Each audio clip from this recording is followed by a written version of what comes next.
যারা বিশ্বজিৎকে হত্যা করেছেন তিনি আমার সাথে জেলখানায় 3 বছর ছিল। সে ফাঁসির মামলার আসামি। এখন 30 বছর তারা জেল খাটা লাগবে, যাবজ্জীবন জেল হয়ে গেছে। শাওন ছেলেটার নাম, বাড়ি খুলনা, আমাকে মাঝে মাঝে এই তালিকা করার জন্য আসতো, আমাদের রাইটার ছিল। এসে আবার কাছে কান্নাকাটি করে বলতো, হামজা ভাই জীবনে যা ভুল করেছি। এই বিশ্বজিৎ ছেলেটা বারবার আমাকে বলছিল যে কিসের জামাত ইসলাম, কিসের শিবির, ভাই আমি তো মুসলমানই না। আপনার যদি বিশ্বাস না হয় তো আমি কাপড় চোপড় খুলি, তারপরও আমরা তারে মানি নাই। কপের পরে কপ দিয়ে জায়গায় শেষ করে দিয়েছি। এখন এই যে আমার মা বাবা আমার আর পরিচয় দেয় না, এমনকি আমার যাদের কথা মতো কাজ করেছিলাম তারাও আর কোনো খোঁজ খবর নেই। এসো কোরআনের ছায়া তলে সমবেত হই, এসো আল্লাহ রাসূলের অনুগত হই। মানুষকে আল্লাহ সম্মান দিয়েছেন, সেই মানুষের উপরে যারা জুলুম করে তারা আল্লাহর কেসের আসামি। পুলিশের কাজে বাধা দেন, পুলিশ বাদী মামলা হবে। আর যারা মানুষ হয়ে মানুষের উপরে জুলুম করে তারা আল্লাহবাদী মামলার আসামি।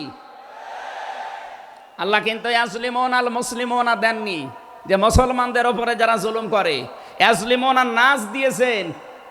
বলেন তো হিন্দু কি মানুষ না? আরো আসতে বলেন। এই যে বাইরের দেশের যে সমস্ত আন্তর্জাতিক রিপোর্টগুলো আছে, ভয়েস অফ আমেরিকা এবং মাইক্রোসফট, সব খ্রিস্টানরা ইহুদিরা এরা চালায়। এরা রিপোর্ট দিচ্ছে সারা বিশ্বের 257টা দেশের ভেতরে সবচাইতে নিরাপদে সাম্প্রদায়িক সম্প্রীতি নিয়ে বাস করছে বাংলাদেশের মানুষ। অথচ এই 54 বছর মিথ্যাচার করে বিশ্বের মোড়লদের কাছে আমাদেরকে অনেকেই কালার করার চেষ্টা করেছে।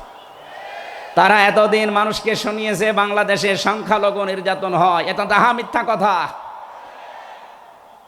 যারা এটা ছড়িয়েছেন সারা বিশ্ব তাদেরকে এখন ধিক্কার দিচ্ছে, ঘৃণা জানাচ্ছে। তারা বলছে এই বাংলাদেশ নিয়ে যারা মিথ্যাচার করছে ওদের জন্মটাই মিথ্যার উপরে।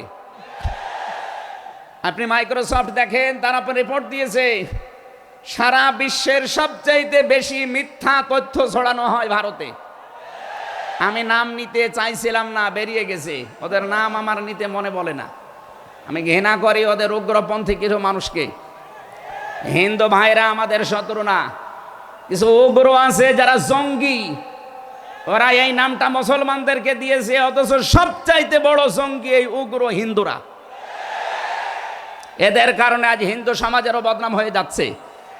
পরিষ্কার কথা শোনেন বাংলার মানুষেরা, একটা মুসলমানকে যদি আঘাত করেন একটা গুনাহ হবে, কোন অমুসলিমের গায়ে, হিন্দুর গায়ে যদি আঘাত করেন ডবল গুনাহ হবে।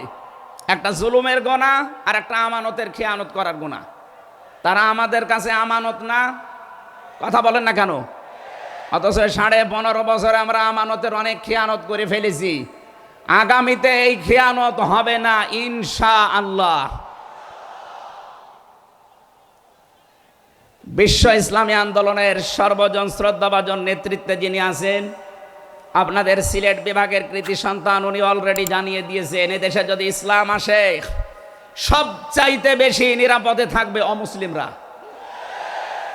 এই জন্যে গাইবান্ধায় দেখলাম একটা অনুষ্ঠানে, তার আগে একজন হিন্দু পুরোহিত ঠাকুর বক্তব্য দিচ্ছিল যে এই দেশে আগস্টের 5 তারিখের পর থেকে সবচাইতে বেশি নিরাপদে আছি আমরা অন্য ধর্মের লোকেরা। আমরা একথা বিশ্বাস করি, যদি দেশে ইসলাম আসে সবচাইতে বেশি নিরাপদে থাকতে পারবো আমরা। এই জন্য তারাও মনে প্রাণে ইসলাম এদেশে কায়েম হোক এটা চাচ্ছে। বলেন আলহামদুলিল্লাহ। এই জন্য হিন্দুরা আমাদের শত্রু না। আল্লাহ বলেন যারা মানুষ হয়ে মানুষের উপরে জুলুম করে, অত্যাচার করে, এরা আমি আল্লাহর মামলার আসামি। এসো কোরআনের ছায়া তলে সমবেত হই, এসো আল্লাহ রাসূলের অনুগত হই।